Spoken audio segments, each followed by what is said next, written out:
What is up, beautiful people of YouTube? Welcome back to the channel. So today I'm doing a traditional vlog here. It's been a long time since I've done one of these. So I know there's been lots of chopper content. The channel started as an Indian channel and we still have an Indian here. Obviously you're here for the review, I suppose, of this Indian Springfield. But I gotta be honest with you guys, right? I have just fallen in love with choppers. I love building them, I love riding them, and I love the chopper community. I love the chopper events. So moving forward, there will always be an Indian here at the channel, or I'm gonna attempt to always have an Indian here at the channel, I guess.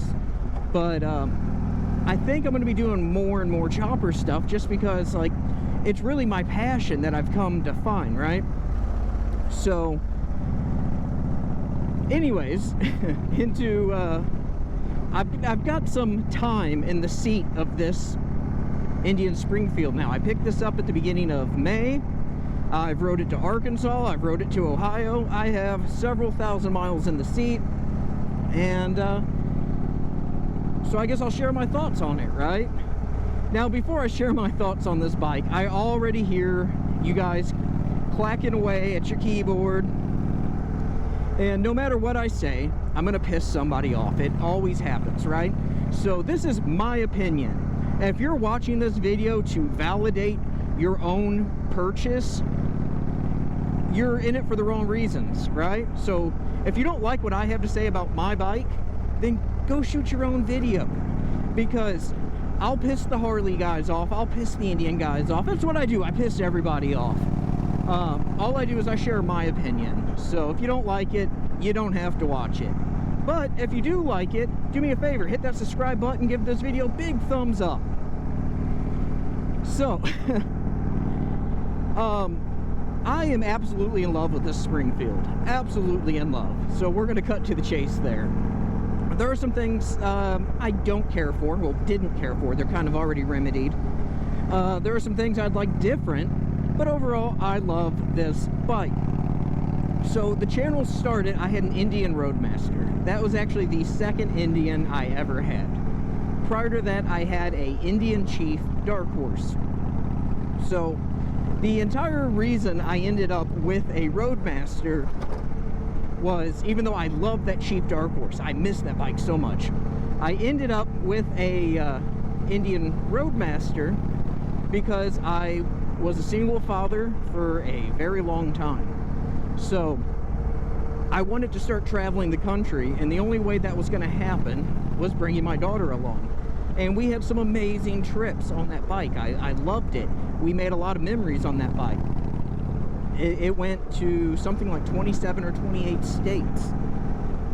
But it was never the bike I wanted. I'm not a big fairing guy. I like being able to feel the air and have this, you know, very, I don't know the right word. I just love being able to experience the environment and whatnot while I'm out on my bike.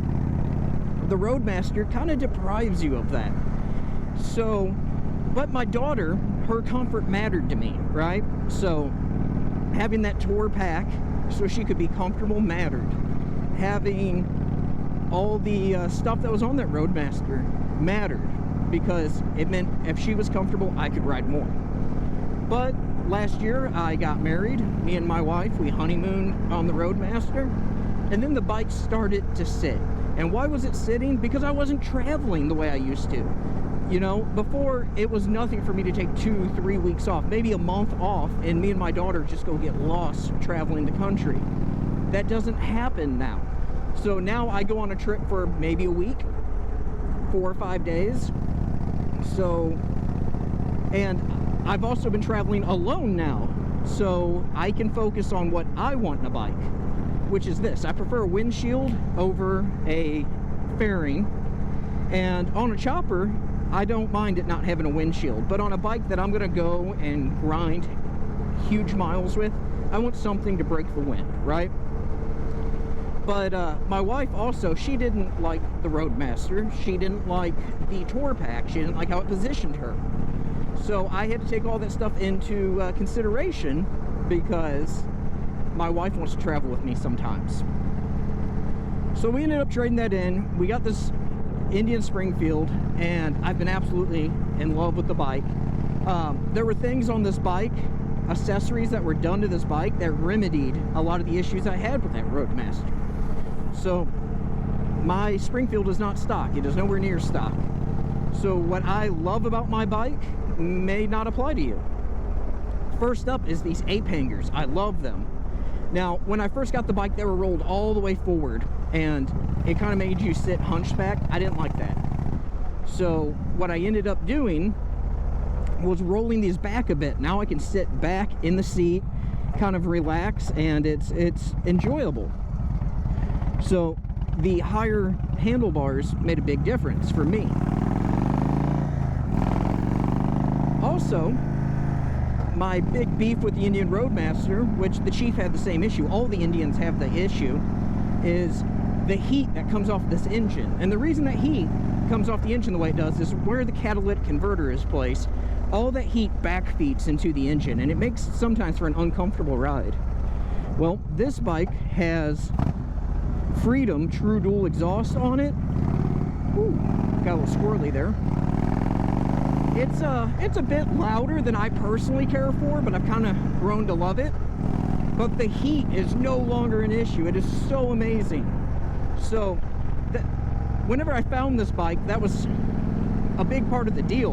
Was this is an almost $2,000 exhaust system, and I straight traded my Roadmaster for this bike. Straight trade. And I gained a $2,000 exhaust and several $100 set of handlebars. So I was able to remedy two big problems without spending a single penny, zero, right? The seat.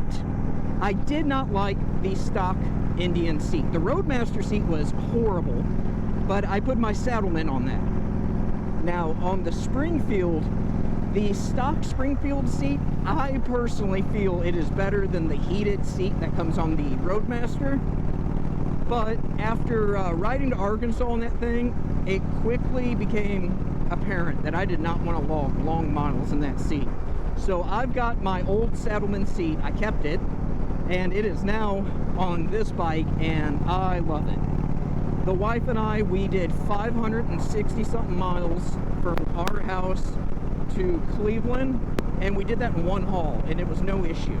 She was comfortable, I was comfortable. She actually ended up falling asleep at one point. So I love Saddlemen seats, and some of you may not. There's other seats out there for these Indians people like. I hear a lot of good stuff about the Corbins or the Russell Daylong. Whatever you enjoy, use. But for me, it's Saddlemen seats. I absolutely love them. There are some things on this bike, though, that I miss. So I miss having lower fairings. Like right now, a day like today, it's about 85 degrees. It's nice not having those lower fairings. But this morning, I had a gathering at church, and when I left the house, it was about 60 degrees. And boy, did I miss having lower fairings. Now, the plus side there is it's relatively easy for me to put a set of lower fairings on this bike. I just don't know if I'm going to do that yet. But the lower fairings do make quite a bit of difference. So I do miss those. I may end up doing that on this bike. Also, there was one huge thing that was apparent when I bought this bike that I absolutely hated. And that was on the way home after getting this bike, the buffeting was so bad around this windshield.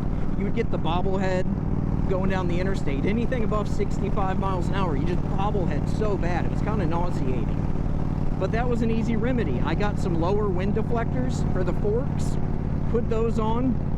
The Indian ones are polycarbonate like this. I did not get the Indian ones. I forgot exactly what brand they are, but they're chrome-plated metal, and that remedies the bobblehead issue.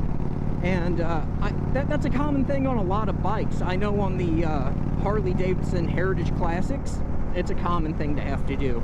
And I think it's just the shape of these windshields creates a little bit of a buffeting. Well, not a little bit, it's a lot of a buffet. Another remedy people do is they replace this windshield with a flared one. I may do that down the road, I don't know. I don't really have any beef with this stock windshield. So overall, man, I love this bike so much. I love feeling the wind hit me.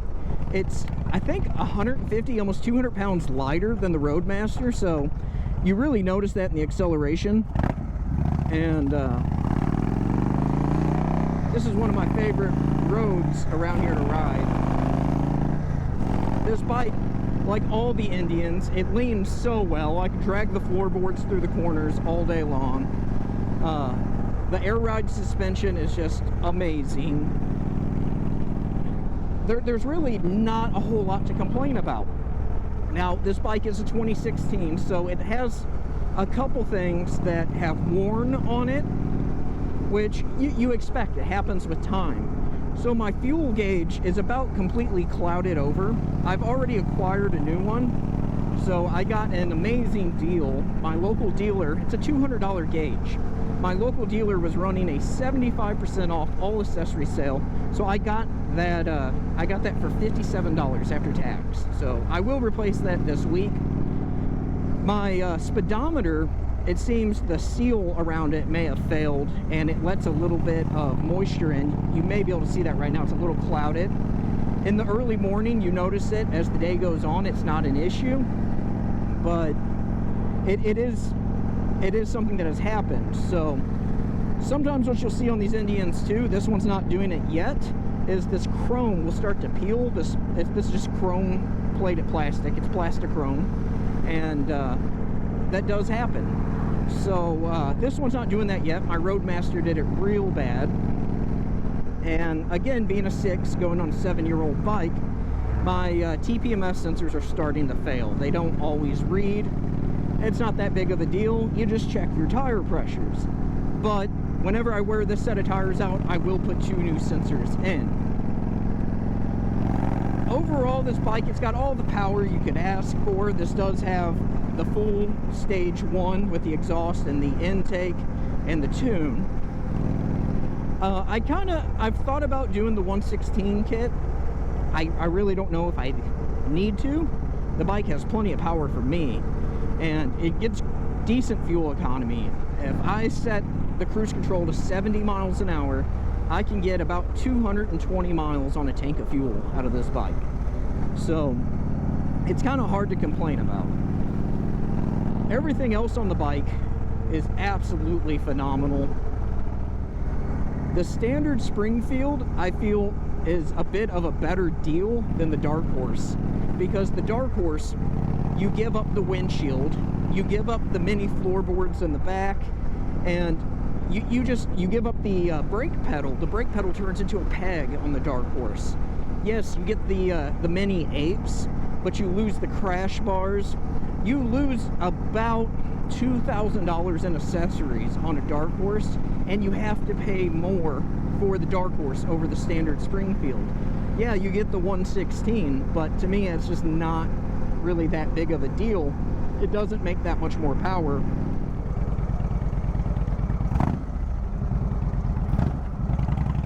I could go on and on about the stuff I love about this bike. The brakes on them are phenomenal. You've got twin 4-piston calipers in the front. You got a single 4-piston in the back. The bike stops wonderful. It has ABS from the factory, cruise control, everything you could really ask for. And it just takes a licking and keeps on ticking.